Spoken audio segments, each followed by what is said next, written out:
یہ بہت زیادہ جھوٹ ان کی طرف سے بھی پھیلایا گیا اور دوسرے لوگوں کی طرف سے بھی کہ جی انجینئر صاحب ہمارے بزرگوں کو کافر کہتے ہیں. نعوذ باللہ من ذالک. میرے بھائی میں نے تو اپنے سخت مخالفین کو بھی کبھی کافر نہیں کہا. میرے علاوہ پلانٹ ارتھ پہ کوئی ایک بندہ مجھے نان بریلوی دکھائیں ڈومیننٹ جو احمد بریلوی صاحب کو اعلی حضرت کہتا ہوں. مولانا اشرف علی تھانوی صاحب کہتا ہوں میں, ریسپیکٹیبل لفظ ہے نبی الاسلام کے لیے. وما صاحبکم بمجنون, یہ اتنا ریسپیکٹیبل ورڈ ہے. یہ کہتے ہیں بزرگوں کو کافر کہتا ہے. بس ایویں جھوٹا پروپیگنڈا کرنا ہے.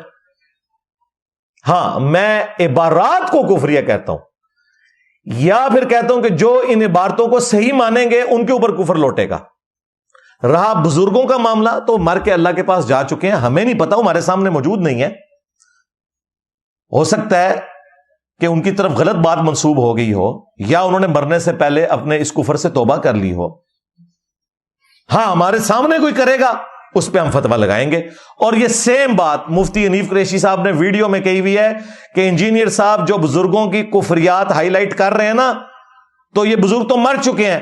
اگر یہ بزرگ زندہ ہوتے ہم ان سے پوچھتے کہ کیا تم نے یہ چشتی رسول اللہ پڑھوایا ہے, اور اگر وہ اپنی بات پہ ڈٹے رہتے تو ہم ان پہ کفر کا فتویٰ دیتے.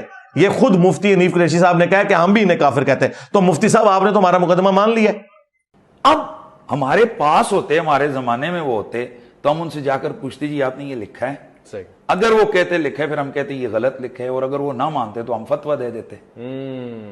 ہم بھی یہی کہہ رہے ہیں, ہم بزرگوں کو نہیں ان کی عبارات کو کہہ رہے ہیں.